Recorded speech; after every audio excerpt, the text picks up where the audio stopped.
नमस्कार, मैं हूं आपके साथ अंकिता पाल। बुलेटिन की शुरुआत करते हैं। जिले में व्याप्त भ्रष्टाचार, विस्थापन, बेरोजगारी, प्रदूषण को लेकर सिंगरौली में कांग्रेस की ओर से आयोजित जन आक्रोश आंदोलन कार्यक्रम में मुख्य अतिथि के रूप में हरीश चौधरी, राष्ट्रीय महासचिव सह प्रदेश प्रभारी, शामिल हुए हैं।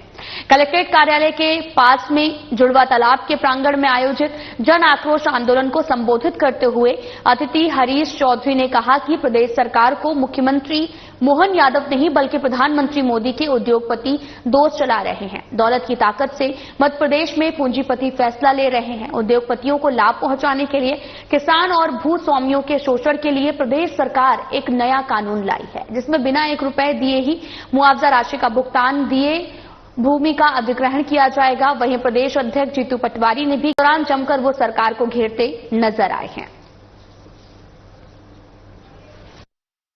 के चौथे स्तंभ के साथियों,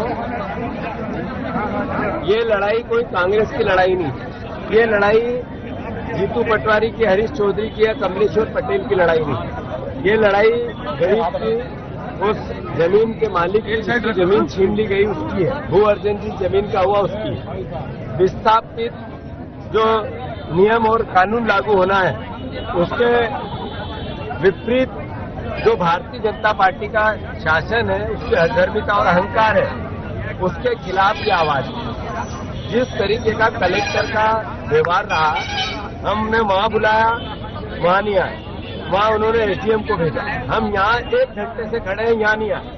हमने कोई अलोकतांत्रिक काम नहीं किया, हमने कोई बैरिकेड पे चढ़ के कोई प्रदर्शन नहीं किया। जो व्यवस्थित बात होती है एक राजनीतिक दल की, वो कांग्रेस के नेताओं ने अपना व्यवहार बताया।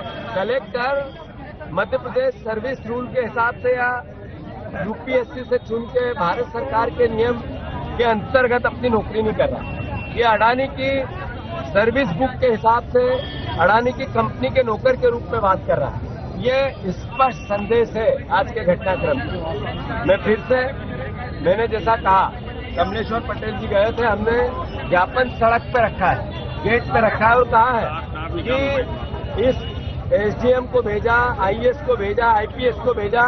हमारा नैतिक दायित्व है कि जनता की आवाज उठाए और उसको हम लगातार करेंगे। मैं ये जो आदरणीय कलेक्टर साहब है, इनकी जो हमारी कलेक्टर एसोसिएशन की एक संस्था होती है, जो ऐसे कलेक्टर जो हठधर्मी होते हैं, जो करप्ट होते हैं, जो अव्यवहारिक होते हैं, उनकी शिकायत होती है और विधायक दल इनकी कलेक्टर की शिकायत करेगा उस हर फोरम पे जहां पर इनकी सर्विस करने लायक नहीं है कलेक्टर। सिर्फ करप्शन, पैसे देके आकर यहां पर प्राइवेट लोगों को, जो मोदी जी के मित्रों को सहायता पहुंचाने के लिए आए हैं।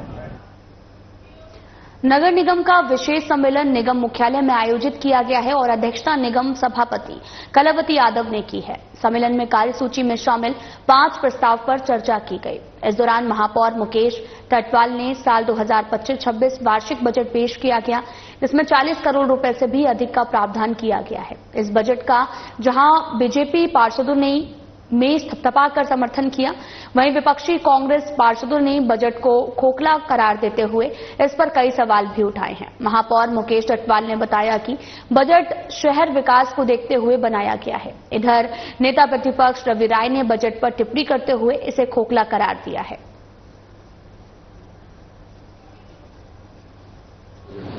आज हमारे उज्जैन का नगर पालिका निगम का हमने बजट प्रस्तुत किया है।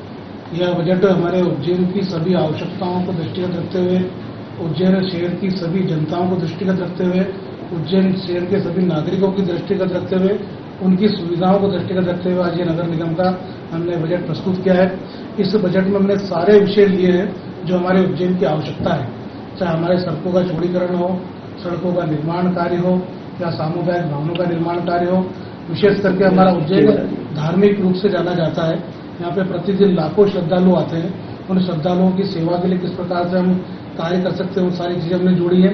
हमारे साधु संतों द्वारा, सभी के द्वारा विभिन्न अवसरों पर मांग उठती है कि शहर के अंदर जगह जगह जो मांस की दुकानें, मटन की दुकानें, मुर्गों की दुकानें, इन सबको हमने नगर सीमा के अंदर ही, नगर से बाहर रखने का हमने मार्केट बनाने के लिए 6.5 करोड़ रुपए का हमने प्रावधान रखा है।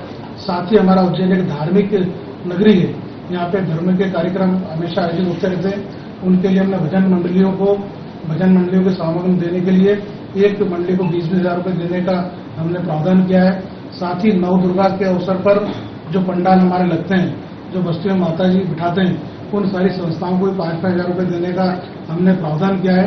आज जो बजट पेश हुआ है बड़ा ही आश्चर्यजनक बजट है। इसके पहले का जो बजट था केवल 1100 करोड़ रुपए का बजट था। इस बार 4,700 करोड़ से ऊपर का बजट निकल गया है। तो निःशुल्क से बजट में लगभग 5 गुना की वृद्धि हुई है। 4 गुना से लेकर 5 गुना तक की वृद्धि हुई है। जो बजट 1100 करोड़ रुपए का था पिछली बार, महापौर की एमआईसी ने उसको केवल 3 दिन की बैठक में 1100 करोड़ और बढ़ा दिया। आज महापौर ने यह भी स्वीकार करा है कि मात्र 160 करोड़ रुपए साल भर में 160 करोड़ रुपए की प्राप्ति होती है। जब केवल 160 करोड़ की प्राप्ति होती है तो 4,782 करोड़ रुपए का बजट फिर क्यों पास किया? आज महापौर इस मामले को पकड़ा गए लेकर के, और इस बजट में जो प्रशासनिक आयुक्त महोदय वो जो नगर के जो विभिन्न काम थे उन बजटों पे कैंची चलाई गई, विकास कार्यों पे कैंची चलाई गई। और दूसरी बात है, जो मुख्यमंत्री की बहुत सारी योजना थी कि गौरव दिवस मनाना चाहिए, राहगिरी होना चाहिए, सीएस के भूमि पूजन होना चाहिए, महापौर जी ने उस सारे बजट को काट दिया। तो ये भारतीय जनता पार्टी के ट्रिपल इंजन की सरकार ये झगड़े में व्यस्त है, एक दूसरे को निपटा रहे। महापौर कमिश्नर को निपटाता है, कमिश्नर इनको निपटाता है, आपस में इनके झगड़े रोज समाचार पत्रों में देख रहे हैं। तो निश्चित रूप से ये बजट पूरा खोखला है।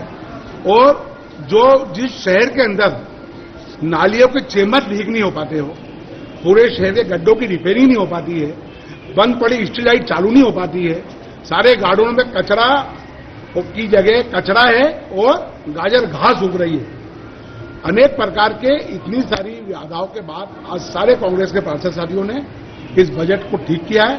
कहा है आरोप प्रत्यारोप हुए, पर महापौर परिषद और महापौर और ये सब मिलकर उस 4,780 करोड़ के बजट को पास करेंगे।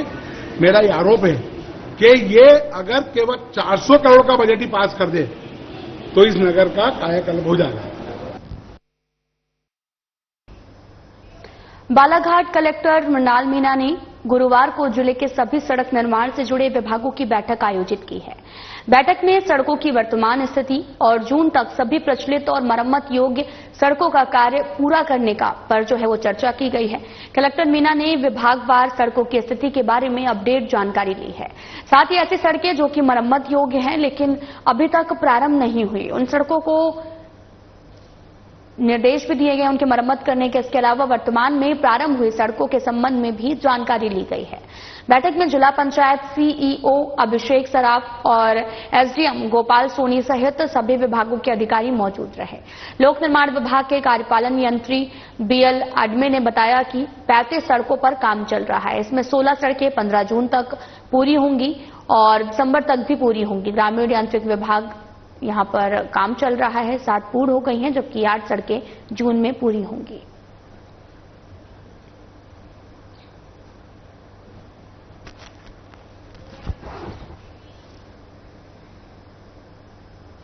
बाड़ीनगर व्यापारी कल्याण संघ ने आर पार की लड़ाई को व्यापक धार देते हुए नगर के सभी छोटे बड़े दुकानों को बंद करा दिया है। इसके साथ ही प्रशासन को चेतावनी देते हुए कहा कि यदि हमारी मांगे जल्द पूरी नहीं हुई तो आगे उग्र आंदोलन करने पर बाध्य हो जाएंगे। आपको बताते चलें कि बाड़ीनगर व्यापारी कल्याण संघ ने आर पार की लड़ाई को व्यापक धार देते हुए नगर के सभी छोटे बड़े दुकानों को भी बंद करा दिया है।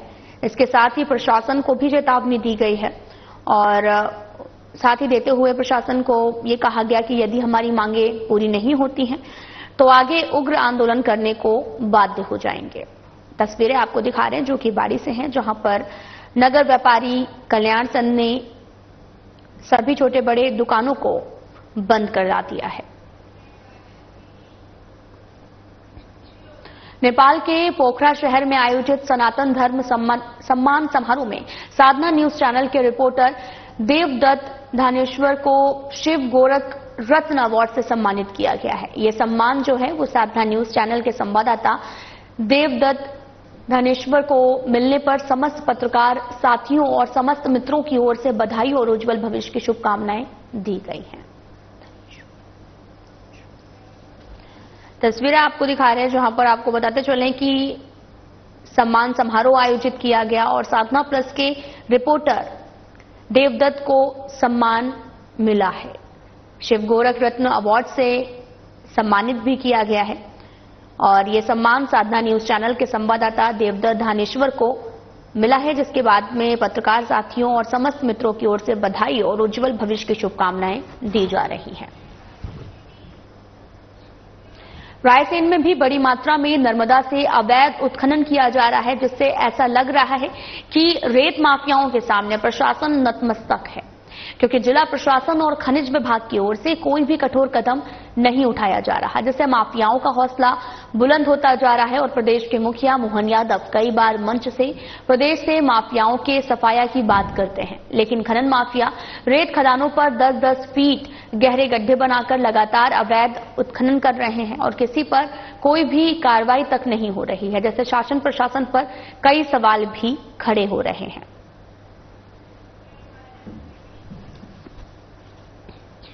करहाल मॉडल स्कूल में भी आदिवासी समाज की हुई महापंचायत में कई बड़े फैसले लिए गए हैं। इस दौरान आदिवासी पंचों ने कहा कि शादी विवाह में सिर्फ मुखिया ही जाएगा। वहीं शराब पीकर आने वाले को समाज से बहिष्कृत करने के बात भी कही गई है। वहीं आदिवासी समाज ने बैठक में निर्णय लिया है कि समाज में हर वर्ग का बराबर का अधिकार होगा। वहीं आदिवासी समाज ने जानकारी देते हुए बताया कि उनके जमीनों पर दबंगों ने कब्जा कर लिया है। करहाल राजस्व विभाग को कई बार सूचना दी गई है, लेकिन कोई कार्रवाई दबंगों के खिलाफ अब तक नहीं की गई है। समाज के लोगों का भी कहना है कि जिला प्रशासन और सरकार रजिस्ट्री कराने का काम किया है, जिसकी जांच अभी तक नहीं हुई है।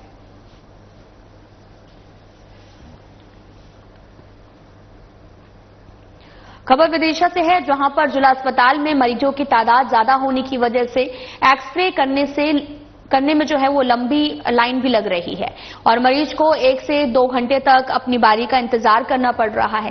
साथ ही जत्रापुरा क्षेत्र से आए अजय ने बताया कि वो अपनी पत्नी का एक्सरे कराने आए थे, जहां उन्हें इंतजार करते हुए आधा घंटे से भी ज्यादा हो चुका है। वहीं कई लोग अपनी बारी का इंतजार अभी भी कर रहे हैं।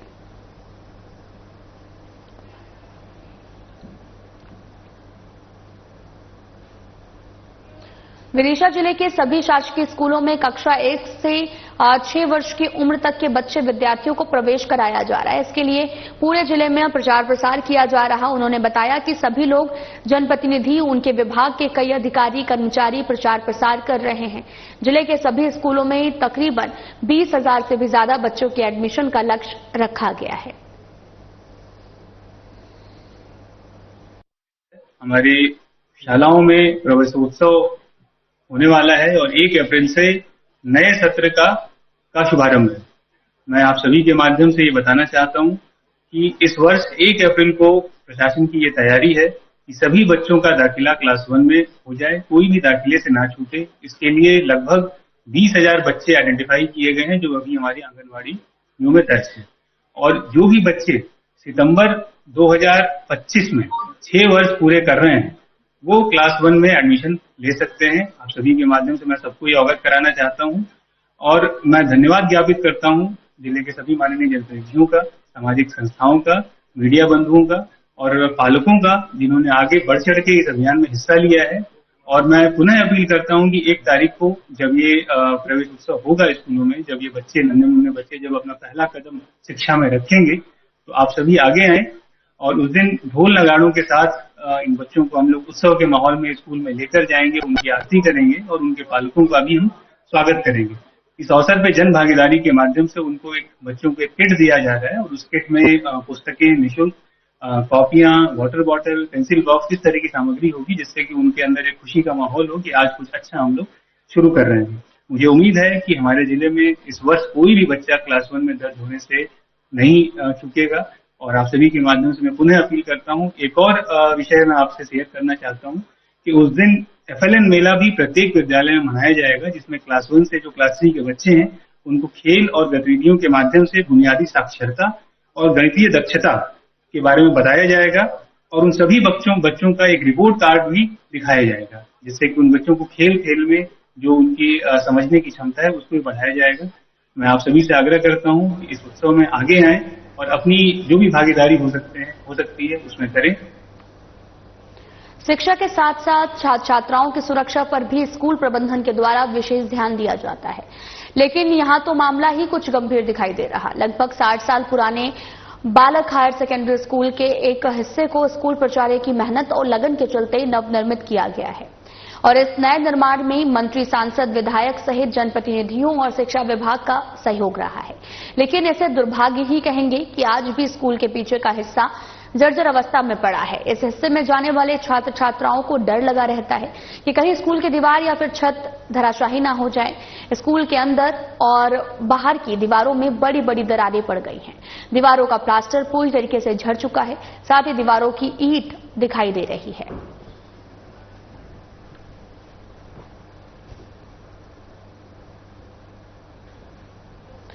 रियासतकालीन परंपरा को निभाते हुए राजवाड़ा पर गढ़ का आयोजन किया गया, जिसमें 30 से 40 फीट लंबा लकड़ी का तना काट कर लाया गया, जिसे छीलकर और तेल लगाकर चिकना करके गाढ़ा किया गया है। इसके बाद में युवाओं ने उस पर चढ़कर अपनी क्षमता और ताकत दिखाते हुए शीर्ष पर लगी गुड़ की पोटली को खोला है और पर्व में आए हुए लोगों ने मांदल, थाली और ढोल से उनका उत्साहवर्धन किया है। साथ ही रियासत काल में ये परंपरा बहुत ही समृद्ध रूप से निभाई जाती थी और धीरे धीरे ये औपचारिकता में बदल गई है।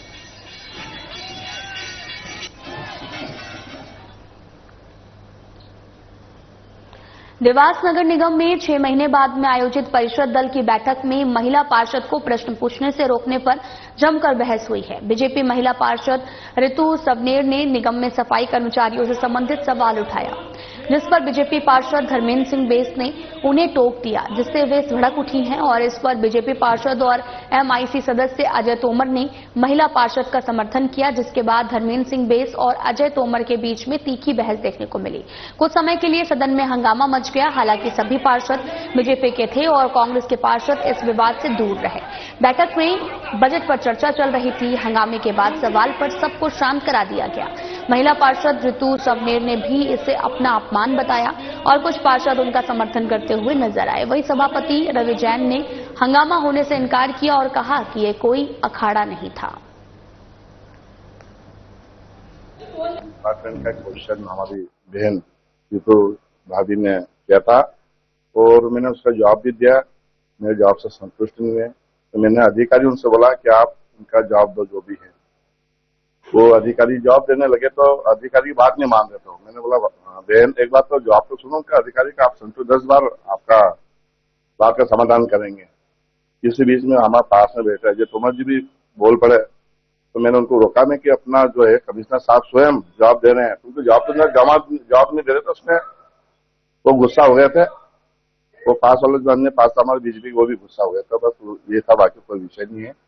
तो एमआई से जो हमारी बैठक होती है, जो प्रस्ताव पास होते हैं वो परिषद में जाते हैं और उसमें प्रश्न सबका पूछने का अधिकार है, पूछना भी चाहिए और जवाब देना हमारा अधिकार है, हम देते हैं। उनको शायद मेरा प्रश्न समझ में नहीं आया है। कौन पार्षद थे? धर्मेंद्र सिंह बेस जी थे।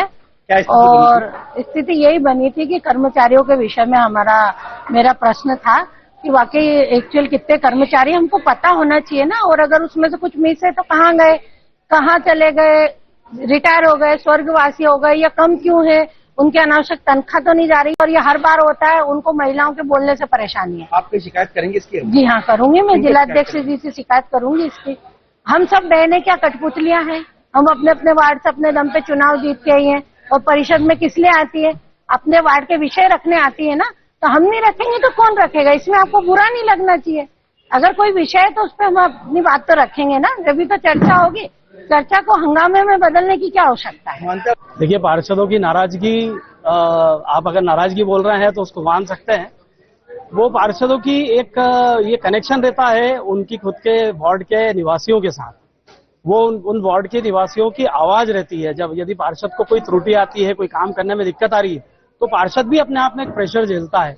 उसको व्यक्त करने के लिए एक बहुत उम्दा प्लेटफॉर्म है जो ये जो परिषद है, इस परिषद में आकर उनने उनके विषय रखे, संबंधित अधिकारियों से जवाब मांगे, वो सब संतुष्ट हुए। वो नाराजगी के बाद के सब विषय देखने में मिला आप भी अधिकारियों को नाराज हुए पार्षदों के सवाल को लेकर। देखिए, पिछली बार भी ऐसा हुआ था कि जब परिषद की बैठक हुई थी तो मैंने समस्त अधिकारियों को ये निर्देशित भी किया था कि आप लोग जो हैं वो हमारे जब परिषद हॉल में एंटर करते हैं तो आपके पास में पूरी व्यवस्था और पूरे आपके डॉक्यूमेंट्स और साक्ष्य होना चाहिए ताकि आप जवाब दे पाएं।